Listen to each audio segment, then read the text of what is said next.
Hola chicos, buenos días. Buen día. Vamos a empezar con el tema de proyecto humano. Es un tema que ustedes tienen que reconocer su importancia y dado que de aquí se deslindan muchos de los conocimientos actuales que tenemos en el área de nutrigenómica, ¿no? Entonces, hoy abordaremos uno de los proyectos científicos más ambiciosos de la historia, el genoma, proyecto Genoma Humano, si ustedes quieren comparar.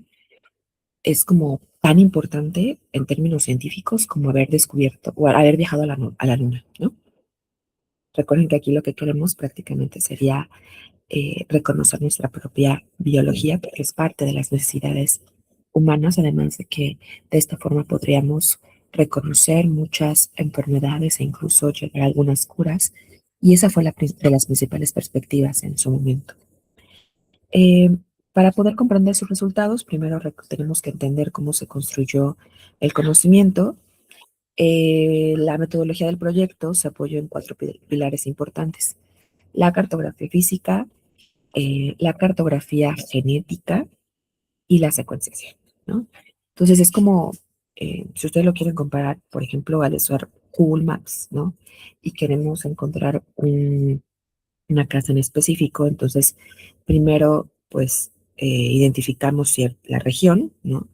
Después identificamos las calles específicas y después pues vamos reconociendo cada lugar hasta poder llegar al sitio de interés, ¿no? Entonces, igual, la cartografía genética fue como reconocer la colonia general, ¿no? La colonia ya en su totalidad, y la cartografía física, ahora sí tuvimos las coordenadas exactas para poder reconocer o llegar al lugar de nuestro interés. Pero la secuenciación, ¿no? Aquí solamente llegamos. Aquí la secuenciación fue saber la dirección exacta, ¿no? Entonces, en realidad la secuenciación leyó letra por letra el lineal, ¿no? Y aquí vamos a entender algo que reconoceremos y entenderemos más adelante. Interpretar los genes, para poder interpretar, perdón, los genes, primero tuvimos que localizarlos, ¿no? Y la genética moderna y actual no comenzó leyendo el ADN, sino más bien aprendió a orientarse dentro de él.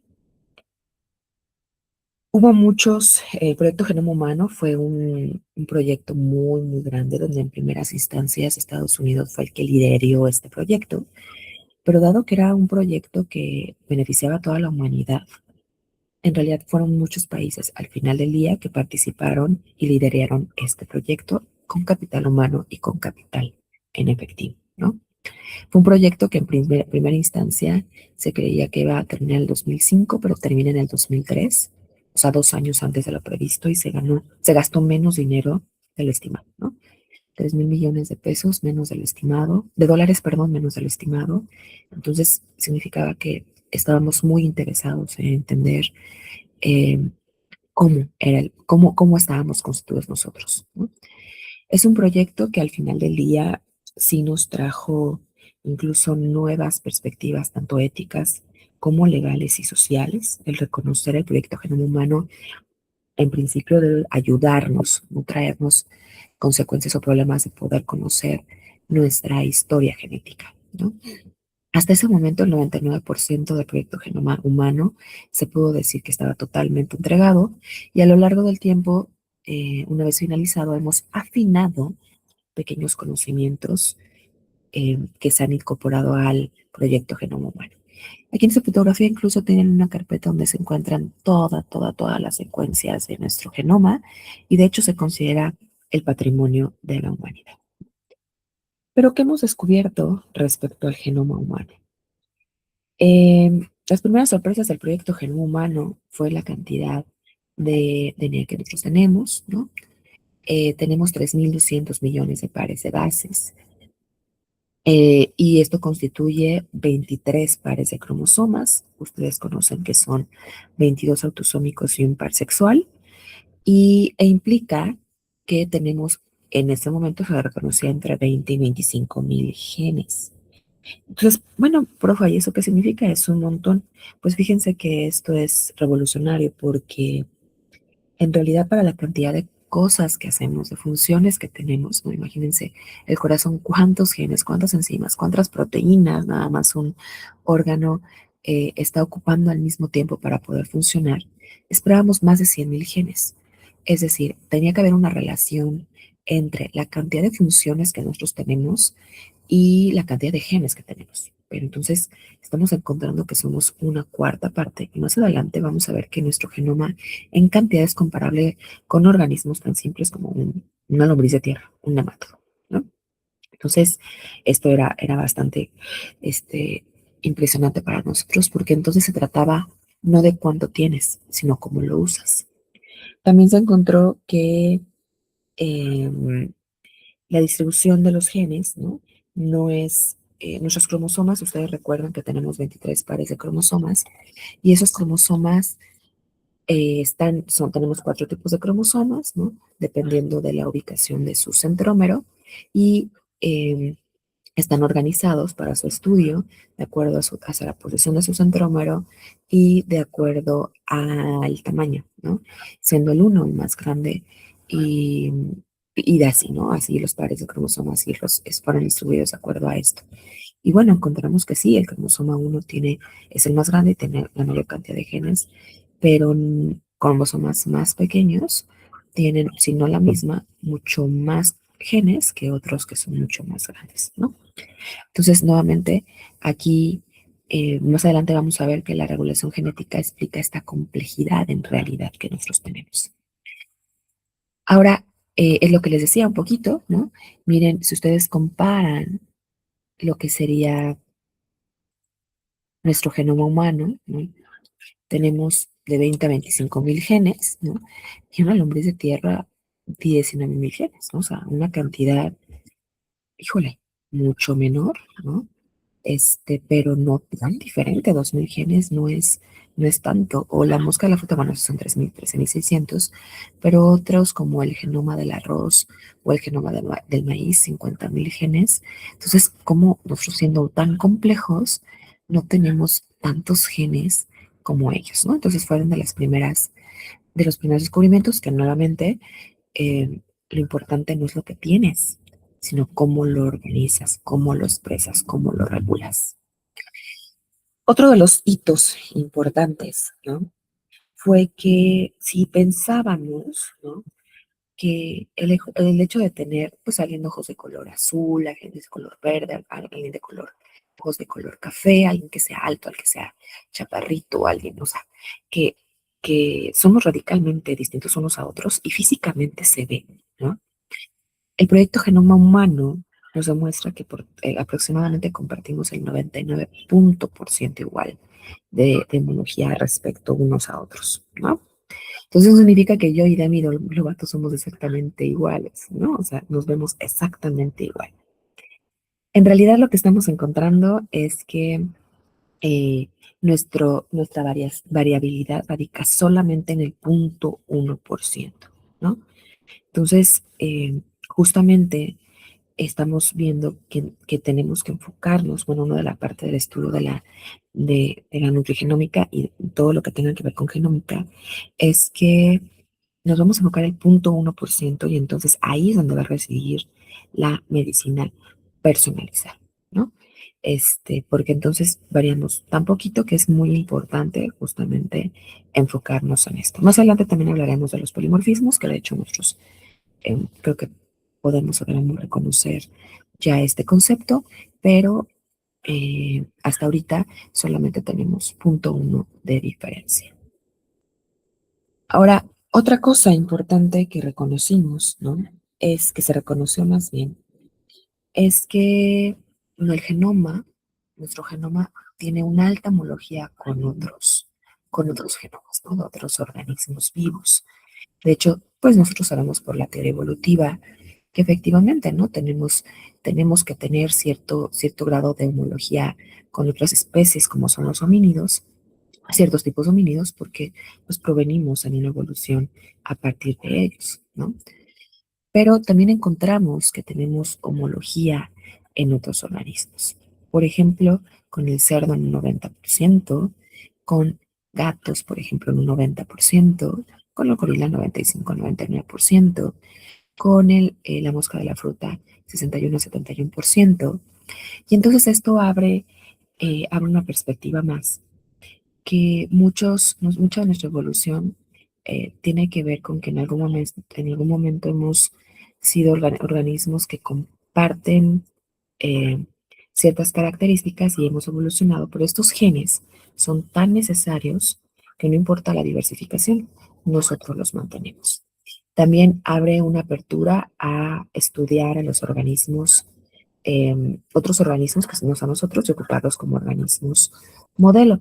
De hecho, por ejemplo, yo les puedo platicar como un gen muy importante, una proteína muy importante, una familia de proteínas muy importantes que se llaman los receptores tipo TOL, que nos ayudan, son súper importantes en el reconocimiento de microorganismos patógenos a los cuales nos enfrentamos todos los días.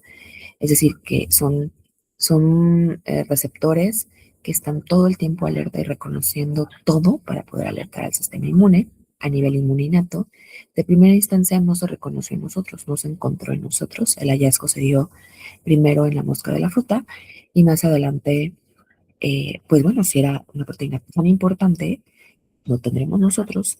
Y a través de técnicas de comparación de secuencias, nosotros encontramos que tenemos el mismo gen y después a través de técnicas moleculares y bioquímicas purificamos a esta proteína y vimos que efectivamente, ¿no? De hecho, en las moscas se llaman receptores TOL y como nosotros tenemos el mismo tipo de funcionamiento muy parecido, en nosotros se llaman receptores tipo TOL, pero justamente es una de las ventajas que tenemos al tener analogía con otros organismos, porque nos ha permitido hacer análisis evolutivos, pero también hallazgos importantes en genes funcionales y proteínas funcionales en nosotros. Otro de los hallazgos súper importantes, ¿no? Es reconocer uno de los mayores hechos o situaciones históricas. Fue un error asumir que todo nuestro DNA servía para fabricar proteínas, ¿no? Asumimos, bueno, somos tan importantes que el 100% de nuestro genoma va a ser totalmente funcional. Hoy reconocemos que solamente menos del 2% codifica proteínas, es decir, eso que están ocupando para que eh, su piel tenga color oscuro o claro, el color de sus ojos, el funcionamiento de su intestino, el movimiento muscular, todos esos genes que codifican y se expresan en proteínas, solamente es menos del 2%. ¿Qué es, qué es lo que tenemos, ¿no? Tenemos otras secuencias como los intrones, ¿no? Secuencias no codificantes dentro de la estructura de un gen, secuencias regulatorias, secuencias repetitivas, elementos móviles, ¿no? De hecho, cuando yo estudié del 2002 al 2007 y pues acababa de empezar de terminarse el proyecto Genoma Humano y en los libros de ese entonces le decíamos y estudiábamos en biología molecular y le conocíamos como DNA basura, ¿no? DNA que no sabías exactamente qué hacía, pero no codificaba para absolutamente nada. Ahora sabemos que este es un error realmente conceptual porque estas regiones aparentemente silenciosas participan activamente en la regulación de genes. Aquí observamos la arquitectura real del genoma, ¿no? Vean algo importante, eh, los genes realmente que codifican proteínas representan una fracción muy pequeña, muy mínima. Existen otros tipos de secuencias como los lines, los signs, los transposones y múltiples secuencias repetitivas. Y vamos a estudiar bueno, a mostrar una analogía para poder entender esto. Vamos a imaginar una ciudad, ¿no? Y cada uno de los genes serían edificios, ¿no? Entonces, las regiones regulatorias van a ser semáforos, van a ser señales, van a ser carreteras, van a ser normas de tránsito, ¿no? Entonces, sin una regulación, la ciudad colapsaría, nos ha pasado, ¿no? Que de repente un semáforo no funciona y ya no sabes si pasas o no pasas, o incluso hay accidentes que se han ocasionado por esto, ¿no? Entonces, de igual forma, un genoma sin control sería biológicamente inviable. Necesitamos forzosamente de este tipo de secuencias. Ahora, ¿de dónde vienen ese tipo de secuencias? Este tipo de secuencias vienen, pues en realidad, de una evolución, ¿no? Porque hay secuencias, por ejemplo, las de Tandem, se reconocen que pudieron haber sido errores de la polimerasa, como todo nos ha pasado. No sé, ya cerraste la casa, ¿no? Y ya vas para tomar tu transporte y la cerré o no la cerré, ¿no? Y entonces te regresas, ¿no? Y lo vuelves a hacer o checas que ya lo hiciste. O sea, te regresas para repetir. Aunque la polimerasa tiene una tasa de error bajísima, realmente bajísima para el trabajo que hace, pues pudo haber pasado porque todos podemos tener errores, ¿no? Otro ha sido por simple arquitectura, ¿no? Ustedes, y más con todos los desastres que existen naturales en la Tierra, ustedes no vivirían en un lugar donde no existieran cimientos o los cimientos eran pobres, por lo menos no con conocimiento. ¿Por qué? Porque aunque no es lo que literalmente usas funcionalmente, son una parte estructural, ¿no? Los genes no tendrían su lugar, su posición y su capacidad de regulación si no tuviéramos estructuras que le permitiéramos tener 23 pares de cromosomas que además necesitan tener una ubicación. Entonces necesitamos las secuencias para dar espacio. Es como que ustedes estuvieran en el salón y las filas fueran pegadísimas, ¿no? Ni siquiera pudieran salir. Entonces, aunque funcionalmente pueden estar en su escritorio, pueden tomar las clases, pueden escribir en su cuaderno, sería muy complejo, ¿no? Que ustedes no tuvieran esos espacios entre fila y fila para poder tener una libertad y poder estudiar adecuadamente. Y otras de las secuencias, netamente, es que ustedes recuerdan y reconocen que tenemos un microbioma, una cantidad de microorganismos que viven con nosotros y que incluso nos ayudan a poder expresar y poder ser morfológicamente funcionales. Entonces, esa interacción con los microorganismos, tanto patógenos como de forma simbiótica, ha hecho que hemos adquirido un montón de genes a lo largo de toda la evolución de la vida del hombre. Entonces, estas son algunas de las explicaciones que nos permiten reconocer que nuestro genoma es tan diverso, ¿no? Hay secuencias muy particulares, por ejemplo, como los SINEs y los SINEs, o los transposones, que son secuencias que tienen la capacidad de movilidad, por decirlo así, de transponibilidad en nuestro genoma. Entonces, nuestro genoma realmente es realmente diverso, ¿no? Tenemos una riqueza en el genoma, por eso lo reconocimos solamente con el proyecto Genoma Humano. Una vez que nosotros secuenciamos nuestro genoma como humanos, surgió un nuevo problema. ¿Dónde íbamos a almacenar semejante cantidad de información? Y entonces aparecieron ciertas bases de datos como GenBank, como DDBJ y Envia, y son bases de datos que todos nosotros podemos ocupar, ¿no? Están de manera gratuita, las pueden textear en Google y van a aparecer, ¿no? Y ahora nació gracias a esto la bioinformática moderna, ¿no? Hoy ningún genetista trabaja únicamente con un microscopio, ¿no? O con una mesa de laboratorio, sino tenemos y se trabajan con algoritmos, servidores y análisis computacionales que nos permiten hacer asociaciones, comparaciones, descubrimientos, modelados a través de esta base de datos, ¿no? Son totalmente gratuitas porque recuerdan que son patrimonio de la humanidad y todos tenemos derecho a tener adquisición a esta información. Aquí tenemos la liga, ¿no? Y ustedes pueden ver, por ejemplo, pueden ver el genoma totalmente del ratón, del maíz, del humano. Todos los genomas secuenciados están alojados en estas páginas y todos podemos manejarlos. Obviamente tenemos que tener eh, ciertos conocimientos para poder manejarlas, como cualquier cosa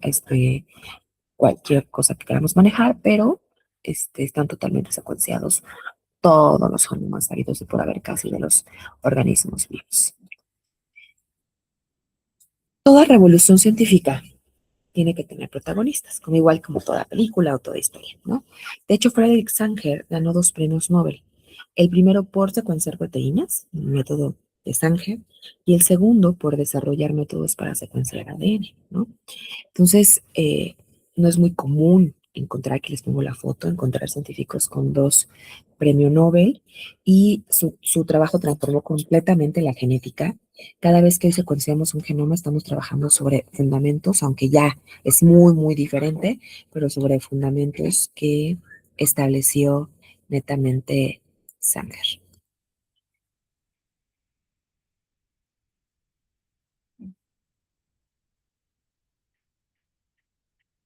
Ahora,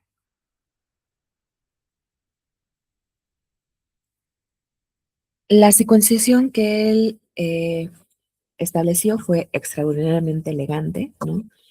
Él lo que hace es que los dideoxinucleótidos interrumpen la síntesis del ADN, ¿no? Y entonces generaban fragmentos de diferentes longitudes. Y después, con eso, ¿no? Nosotros podíamos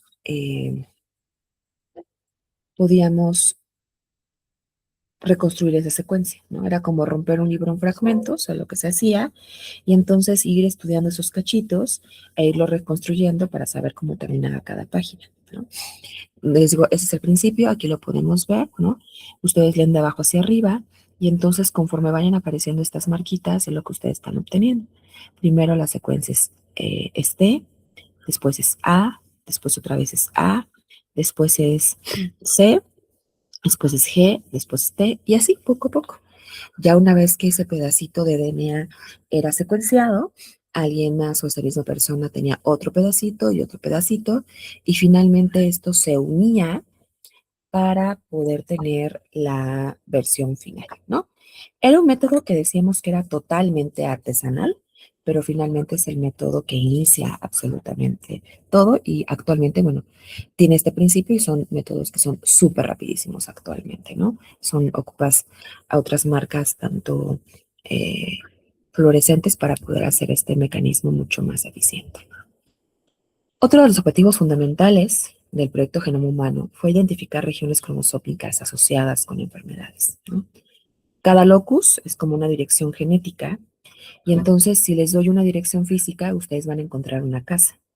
Entonces, en genética encontramos genes relacionados con enfermedades y esto abrió todas las puertas a la medicina predictiva. Además, se reconocen que muchos genes no están solamente, muchas enfermedades, perdón, no solamente su desarrollo está involucrado en un gen, sino pueden estar involucrados varios genes eh, en este proceso, ¿no? Entonces, eh, nos trajo todavía mucho más complicaciones en ese momento, pero fueron los principios para reconocer que si nosotros ubicábamos una dirección, o sea, es decir, una enfermedad, nosotros podíamos más adelante hacer estudios mucho más eficientes para poder tratar de entenderla, ¿no? El ENCODE es un proyecto importante que nació para responder una gran pregunta, ¿no? Si solamente 2% codifica proteínas, que es lo que he mencionado anteriormente, y ya que teníamos la ubicación de los genes, ¿qué hace el otro 98%? ¿No? Y entonces, como les comenté, los resultados revelaron que eh, estos elementos reguladores, estos, lo que les decía, que estos semáforos, estas direcciones, estaban ampliamente distribuidos en todo el genoma. Y entonces este ADN aparentemente silencioso tenía justamente otras funciones importantes, ¿no? Funciones esenciales que teníamos que reconocer y que estudiar. Entonces este proyecto Genoma Encode, ¿no? Enciclopedia de los elementos del DNA, su objetivo fue identificar todos los elementos funcionales del genoma humano. eh, es el estudio inicial de diferentes regiones cromosómicas y esto se hizo a través de varios laboratorios, ¿no? Entonces, este proyecto busca realmente tratar de entender o identificar qué partes del ADN realmente hacen algo como genes que producen proteínas, regiones regulatorias, sitios de unión a proteínas, ARN no codificante, otros elementos con función biológica, ¿no? Entonces, este proyecto presenta una de las propuestas más importantes para poder reconocer el funcionamiento, ya no la cartografía, sino el funcionamiento de nuestro genoma. El proyecto Genoma Humano, como habíamos dicho, tiene de entre 20, demostró que tenemos entre 20 y 25 mil genes, ¿no? Hasta ese momento, cerca del 50% no reconocíamos cuál era su función, ¿no? Hemos mencionado que hasta el 98%, 99% es DNA, 98 punto cacho es DNA no codificante. Hemos dicho que tenemos el 99.9 de, de información genética de una homología igual entre nosotros y que compartimos el 99.9% de nuestra secuencia génica entre nosotros, ¿no? Con algunos otras especies. Entonces, ahora llegamos a uno de los conceptos más importantes para nosotros, que es los SNPs, ¿no? Los SNPs representan cambios en un solo nucleótido y podría parecer insignificante, ¿no? Que solamente el cambio de una sola letra va a hacer que cambie absolutamente muchas cosas, ¿no? Pero imagínense como modificar la letra en una receta médica y modifican una letra, ¿no? Entonces puede hacer que cambies de medicamento, ¿no? Y entonces exactamente pasa con nosotros eso, ¿no? Una pequeña alteración puede modificar el resultado completo. Entonces, los SNPs en realidad que se dice que hay un SNP por cada 1000 pares de bases, ¿no? Y tenemos 10 por 10 a las 6 SNPs. Son la explicación de las respuestas individuales, es decir, el que yo, por ejemplo, sea intolerante a la lactosa, o no sea, que yo sea morenito y otro sea más clarito, que yo sea alérgica a la penicilina y otra persona no lo sea, ¿no? Que yo responda adecuadamente a un tratamiento y otra persona no lo sea, todas las diferencias que hay entre nosotros que están en el 0.1%, se encuentra justamente la explicación en los polimorfismos, ¿no? Entonces, ¿cómo vamos a interpretar esto? Decía que el 90% de las variaciones genómicas se deben justamente a los SNPs. Aquí les pongo un artículo donde justamente se reconoce que nuestra respuesta individual se lo debemos justamente a esto, a los SNPs. Entonces, un SNP, como mencioné anteriormente, es un cambio solamente en un solo nucleótido, ¿no? Si ustedes checan las dos secuencias son casi iguales, solamente aquí tenemos una G y aquí tenemos una T, ¿no? Entonces, eso es un SNP, el cambio en una sola secuencia. Hay que reconocer que no todos los cambios significan enfermedad, ¿no? Un polimorfismo va a ocurrir cuando una variante aparece en más del 1% de la población. Cuando hablamos de una mutación, suele ser menos frecuente. Entonces, esto es muy importante porque eso es lo que será crucial para poder interpretar la genética clínica. Eh, Se reconoce que las mutaciones son prácticamente al azar y que en un principio podrían afectar solamente un porcentaje de la población, pero cuando esa mutación se establece, podemos reconocer que esa secuencia ahora forma parte de la población, entonces es una variante, ¿no? Las variantes, eh, las variantes genéticas, ¿no? Van a ser, como les decía, en esos SNPs, y vamos a tener dos tipos de SNPs, los SNPs codificantes y los SNPs no eh, codificantes, cuando las variaciones alteran la secuencia de estos aminoácidos, hablamos de una variabilidad genética poblacional. Cuando los SNPs caen en secuencias no codificantes, lo que hemos dicho como secuencias regulatorias, secuencias promotoras, ¿no?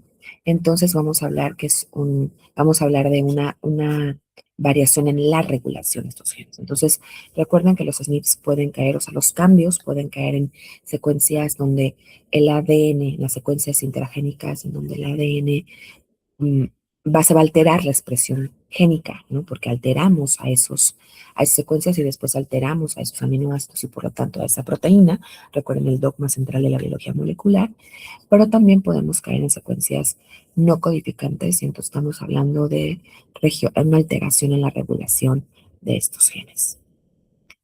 Ahora, las variaciones, ¿no? Van a generar diversidad siempre, ¿no? Las variaciones, estos cambios fenotípicos también pueden darnos el riesgo de padecer una enfermedad, ¿no? Y les digo, estas variaciones eh, pueden hacer la respuesta a factores ambientales, pero no dejar de reconocer que esas son estrategias evolutivas, ¿no?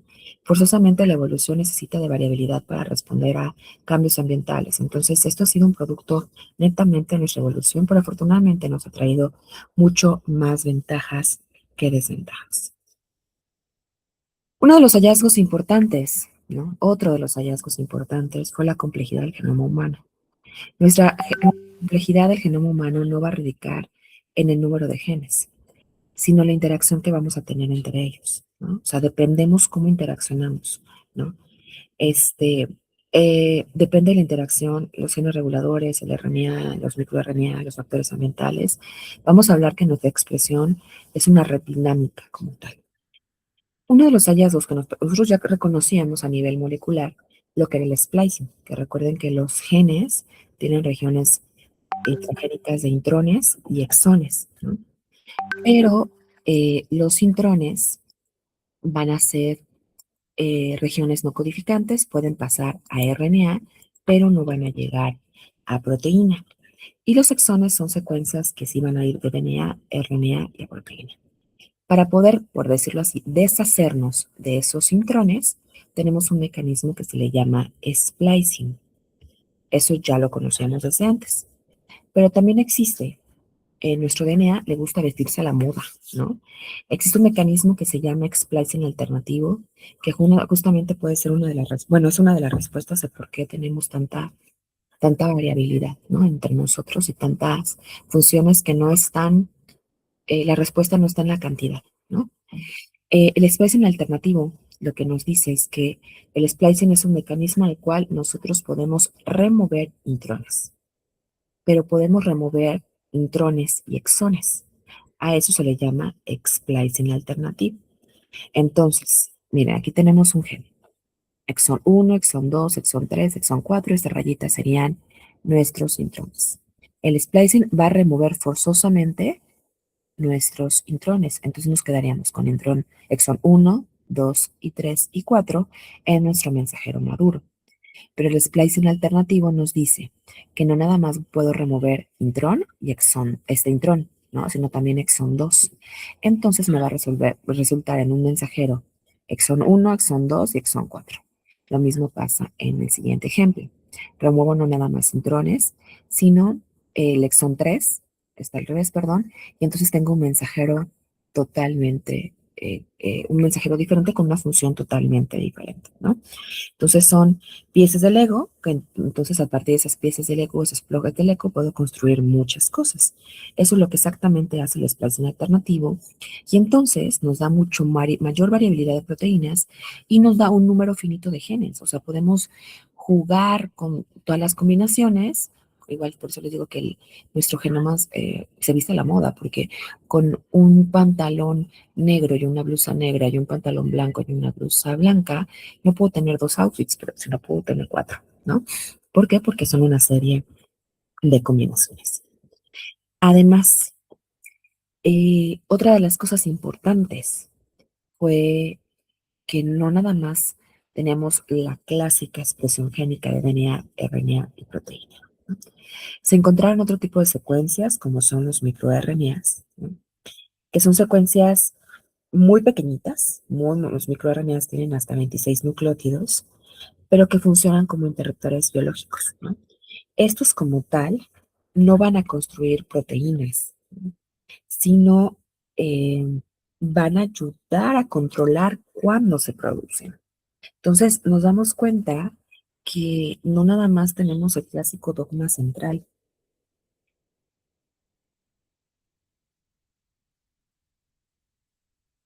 sino tenemos una forma de controlar y de regular la expresión de los genes a través de interruptores biológicos, ¿no?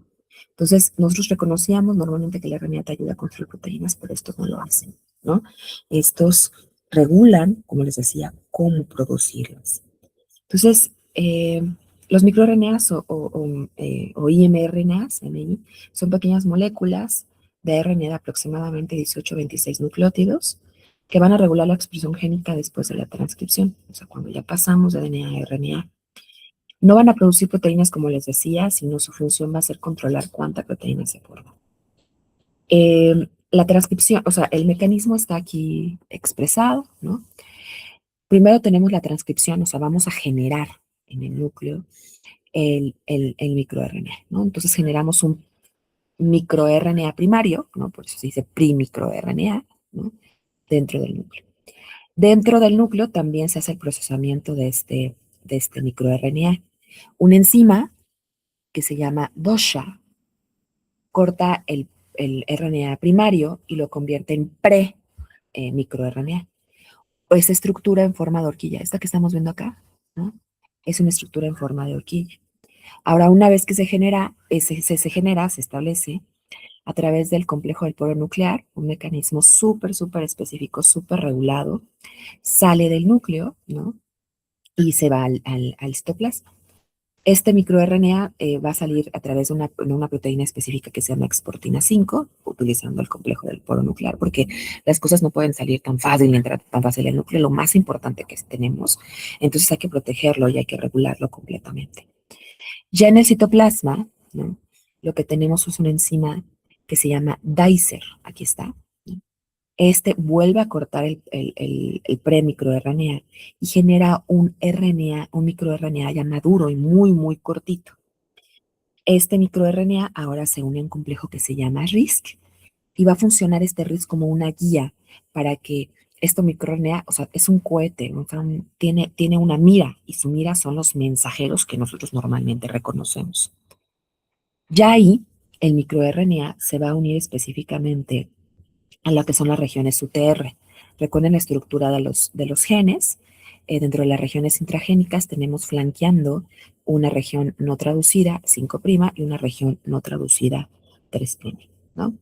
Y entonces, al unirse al 3' UTR, ¿no? En la región terminal UTR, el ARN mensajero se va a degradar o se va a bloquear y entonces no se debe expresar. Entonces, nuevamente, si se dan cuenta de este mecanismo, el microRNA va a funcionar como un regulador muy fino o un interruptor, ¿no? De volumen, que no va a eliminar al gen, al DNA, a nivel DNA no va a hacer eso, sino va a controlar cuándo se expresa y cuándo no se expresa. Entonces, los microRNAs no solamente tienen un gen diana, sino pueden reconocer varios. Y más adelante, en la parte de epigenética, vamos a hablar que es, de hecho, uno de los mecanismos epigenéticos que ayudan a controlar cuándo puedes expresar un gen o cuándo no lo vas a expresar. Los microRNAs, de hecho, están involucrados o se han relacionado perfectamente en muchas otras situaciones, en muchas otras enfermedades, como en este caso que se explica aquí es el cáncer, ¿no? Además de regular genes normales, los microRNAs que pueden responder a factores ambientales o responden a, bueno, puedan, también se ha visto mucho ese proceso en la embriogénesis. Los microRNAs participan en enfermedades como el cáncer. La expresión va a alterar o favorecer o impedir justamente el desarrollo del cáncer, ¿no? Por ejemplo, aquí los microRNAs metastásicos, ¿no? Estos microRNAs participan justamente en esta capacidad de ir a invadir a a otros tejidos. Entonces, los cancerosas viajan a otros tejidos. Por ejemplo, están relacionados con la transición eh, mesénquima, del epitelio de mesénquima, ¿no? Y justamente estas células pierden su capacidad normal y adquieren esa capacidad de migrar. Esto normalmente no debería pasar. Entonces ayudan a que el tumor justamente se vuelva mucho más invasivo. Tenemos otros microRNAs oncogénicos, ¿no? O oncomicroRNAs. Estos justamente promueven el crecimiento tumoral como pues inhiben genes supresores de tumores y alteran procesos como, por ejemplo, aquí nos dicen la diferenciación celular, apoptosis, control del ciclo celular, ¿no? Entonces, aquí estamos viendo cómo son aceleradores del cáncer. O los microRNA supresores. Entonces tienen el efecto contrario, frenan el desarrollo del cáncer, ¿no? Actúan inhibiendo cogenes, inhibiendo la proliferación, la invasión, la metástasis, ¿no? Entonces son genes que frenan naturalmente el crecimiento tumoral. Entonces, es importante entonces reconocer que debe de haber un equilibrio entre los microRNAs oncogénicos y aquellos supresores, ¿no? Cuando este equilibrio se va a alterar, entonces contribuye al desarrollo y progresión del cáncer. Entonces, sí, su papel es muy importante en muchos de los mecanismos que nosotros vamos a estudiar y vamos a ver más adelante. Entonces, aquí es importante que aunque sean muy pequeñitos, ¿no? No vamos a determinar su importancia por su tamaño, sino por su capacidad de tener efectos. Y estos tienen capacidad de efectos sistémicos. Eh, el proyecto Genoma Humano, ¿no? Además, ya no es, ya ha cambiado mucho, ¿no? actualmente, bueno, más bien nos dio miras a muchas situaciones que nosotros no reconocíamos, ¿no? Y de las cosas que nos ayudan a reconocer es justamente esto que estamos viendo, ¿no? Nosotros, el proyecto Genoma Humano nos decía que la secuenciación genética en realidad sí nos está ayudando a transformar totalmente la medicina.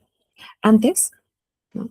Veíamos la medicina personalizada como solamente algo que se iba a dar en el futuro, ¿no?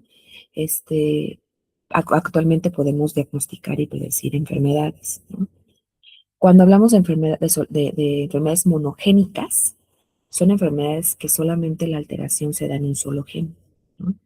Entonces, la secuenciación que se dio gracias al proyecto Genoma Humano reduce totalmente esta odisea diagnóstica, en tratar de ver qué, y si esto, y si el otro, y si lo otro, ¿no? Podemos encontrar fácilmente la respuesta a través de la secuenciación, reconocer dónde está el daño o el error y entonces tratar de solucionarlo, ¿no? O encontrar algo que mengüe justamente este problema. Y esto reduce justamente, pues como viene aquí, ¿no? Pues costos, sufrimiento, pruebas innecesarias, ¿no? Y puede ser mucho más precisa, ¿no? Entonces, en menos tiempo, en menos costo y menos pruebas innecesarias, podemos encontrar, gracias a estos resultados del genoma humano y a su aplicación, el resultado de alguna enfermedad. Pero también hay enfermedades que son poligénicas, ¿no? A diferencia de las enfermedades monogénicas, las enfermedades, de hecho, más comunes dependen de muchos genes y también de muchos factores ambientales, que es el punto, ¿no?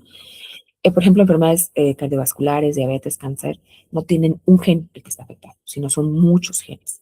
Entonces, aquí justamente estamos viendo que esta curva va a representar a la población en general y la mayoría va a tener un riesgo promedio, pero estas que estamos viendo está de color diferente, ¿no?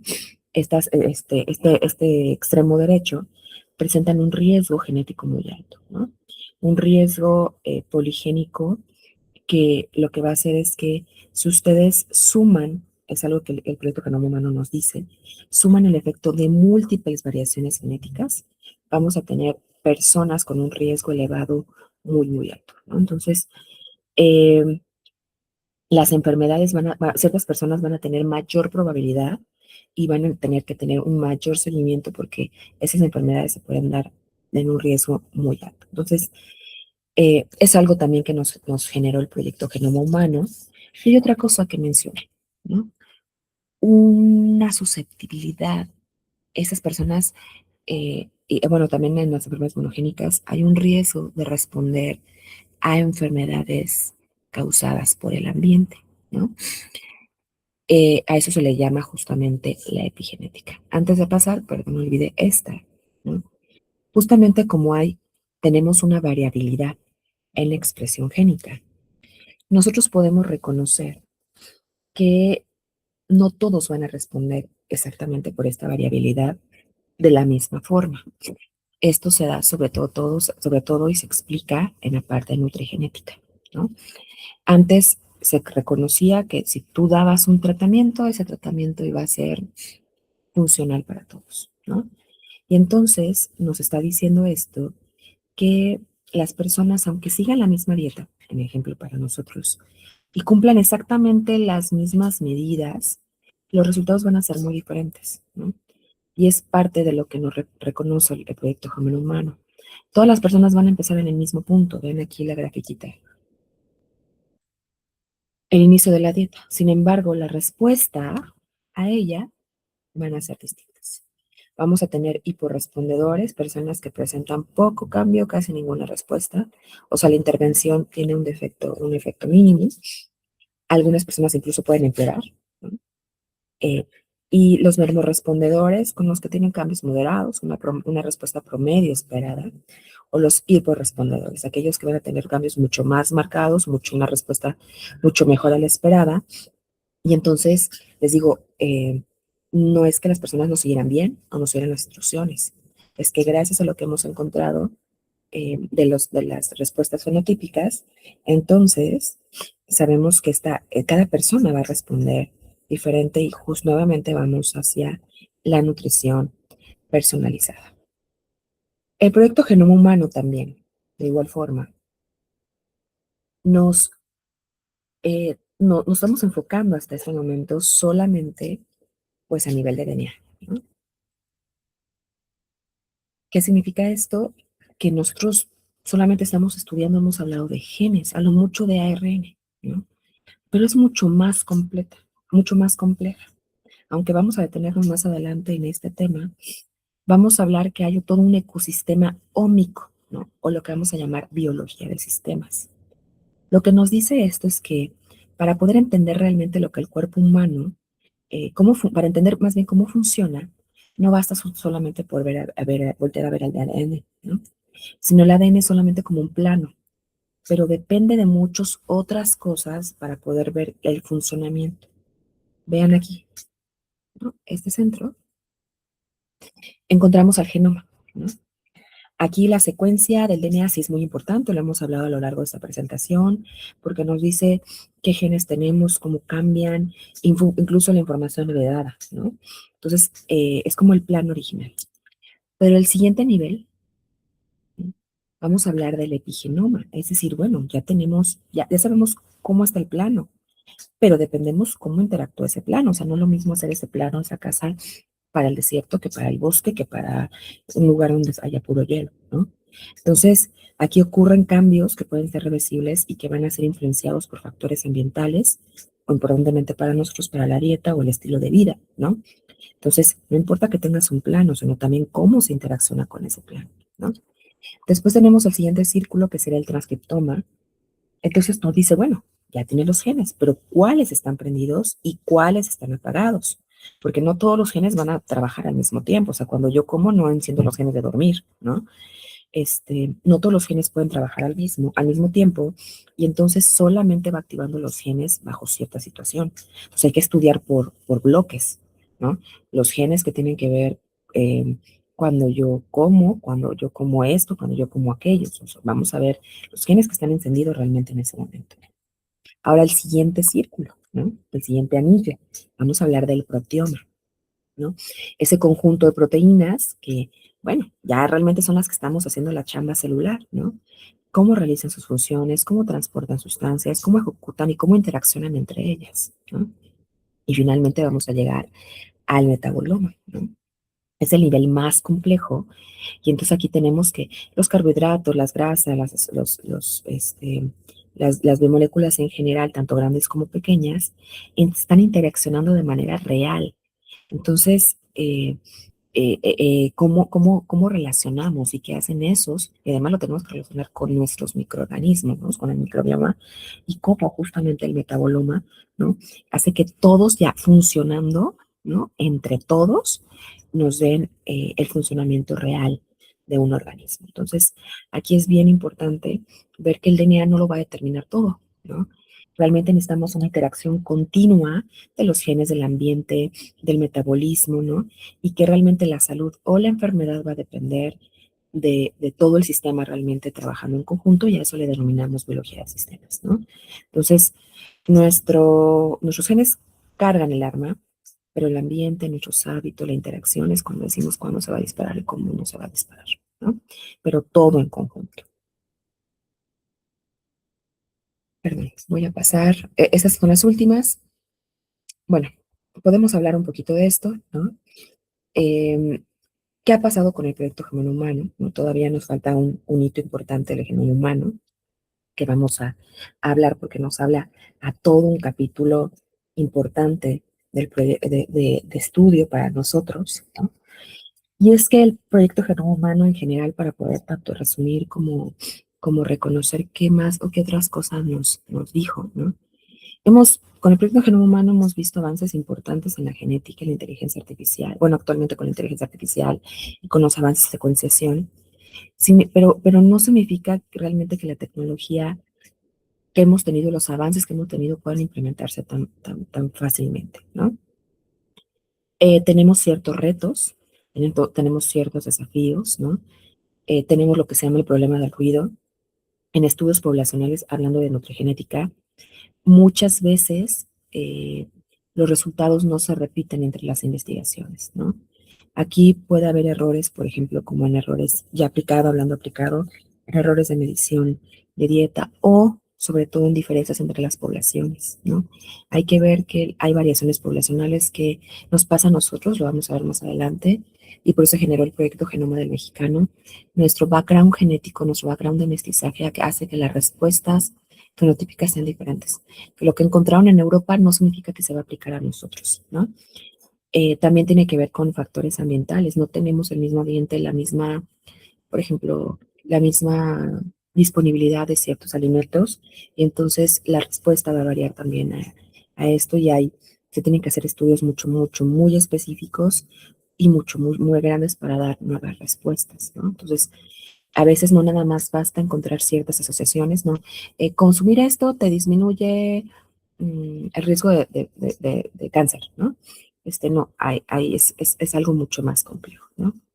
El segundo reto, obviamente, tiene que ver con la organización del sistema de salud. Ustedes reconocen actualmente que es bien complicado que aunque conozcamos muchas cosas, esta información llegue realmente a las personas, ¿no?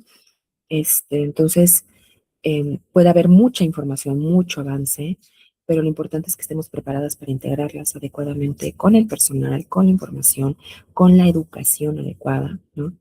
Y entonces es un trabajo en conjunto, pero hablamos incluso de una legislación, ¿no? O sea, de una legislación en la cual tenemos que, por ejemplo, en este caso, el personal de la nutrición es parte del personal de salud, pero tiene que estar integrado desde una escuela, desde un kinder hasta un hospital, hasta legisladores, ¿no? Que conozcan o que sean nutriólogos en este caso para poder implementar muchos de los conocimientos a nivel salud. Nos falta mucho de educación de salud y además que esté implementada dentro de los hospitales, ¿no? De los sistemas de salud. Y el tercer grupo son aspectos éticos y legales, ¿no? Aquí es importante que todo lo que salga de datos genéticos debido al estudio de nuestro genoma, pues no sea un sesgo, ¿no? Nosotros no sufrimos tanto eso, pero en otros países donde es importante una póliza de seguro médico, y si tú ya tienes o sea, imagínate, se hacen una secuenciación y tú tienes una susceptibilidad a este cáncer, pues ya las primas sean increíblemente grandes porque ya conocen que tú tienes una alta probabilidad, ¿no? Y entonces aquí tenemos justamente un problema ético que nos desborda el proyecto Genoma Humano, ¿no? Tiene que haber una seguridad de la información, un acceso equitativo a estas tecnologías y evitar ahora con la inteligencia artificial algoritmos que no permitan que tengamos una adquisición adecuada de sistemas de salud, ¿no? Entonces, sí, hay ciertos retos que nos lleva el reconocer o el conocer más información, ¿no? Lo que nosotros queremos justamente con todo este conocimiento es hacer o establecer acciones personalizadas, ¿no? ¿Cómo vamos a llegar a esto, no? En realidad, ahorita en el siglo XXI, ¿no? Estamos pasando por un modelo, bueno, em, donde sí podemos reconocer una enfermedad, ¿no? Pero cuando ya está y reaccionar cuando ya está, pero es importante reconocer que con todo este conocimiento podemos anticiparlos y prevenirlos, ¿no? Entonces, ¿cómo empieza este proceso de prevención? Eh, Aquí vamos a recompilar, ¿no? Lo que reconocemos con toda esa información es que es importante recopilar la información del paciente mediante secuenciación genética, monitoreo continuo, datos de estilo de vida, ¿no? Ya no hablamos solamente del ADN, sino de una visión compleja del individuo, ¿no? Después vemos el procesamiento. Ya que tenemos toda la información, el procesamiento del algoritmo es una etapa donde vamos a integrar diferentes capas biológicas, ¿no? Todo lo que hemos hablado del metaboloma, del genoma, ¿no? De epigenoma. Entonces, de toda esta información se tiene que ocupar, y ya con la inteligencia artificial actualmente, ¿no? Para establecer algoritmos, ¿no? Para encontrar patrones que normalmente hasta que no aparezca la enfermedad lo veríamos, ¿no? Ahora, bueno, la inteligencia artificial nos puede ayudar a identificar datos aislados y ocupar la información de manera útil, ¿no? Ahora la estratificación molecular, vamos a ver técnicas más adelante, ¿no?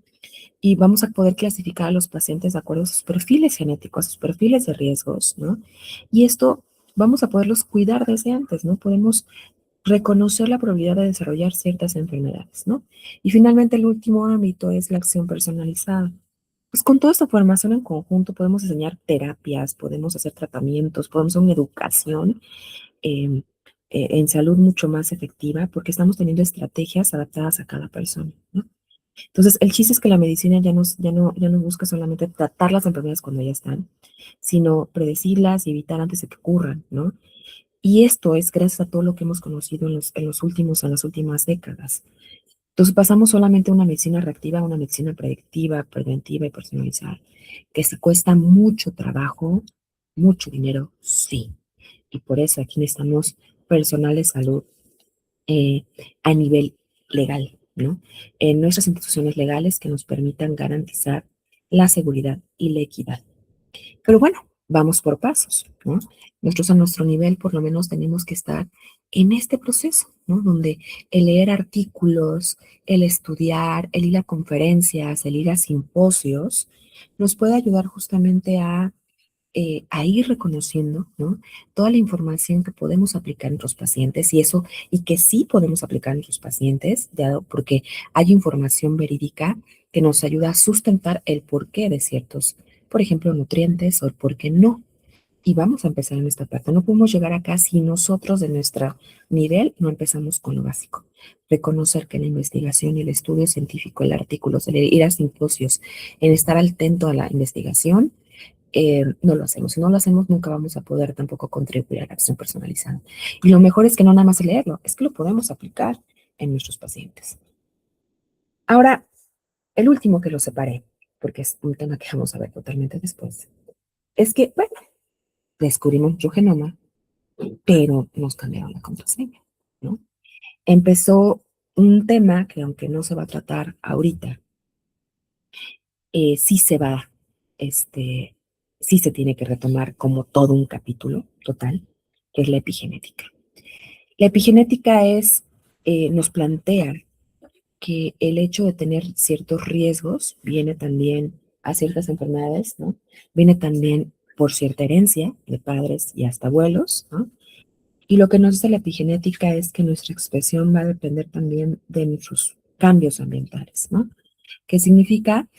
eh, Nuestros cambios ambientales, nuestras decisiones al comer, al hacer ejercicio, al fumar, al desvelarnos, al tener estrés, todo eso va a hacer que no importa que tengamos un código establecido, ¿no? Lo importante también es cómo nosotros tomamos ciertas decisiones para que ese código genético se exprese, ¿no? Entonces, a eso le llamamos a epigenética, a la modulación o la expresión de los genes debido a los factores ambientales. Como les mencioné, este es un tema aparte, entonces vamos a detenernos en esta parte. El tema de hoy solamente fue Proyecto Genoma Humano. Gracias, chicos.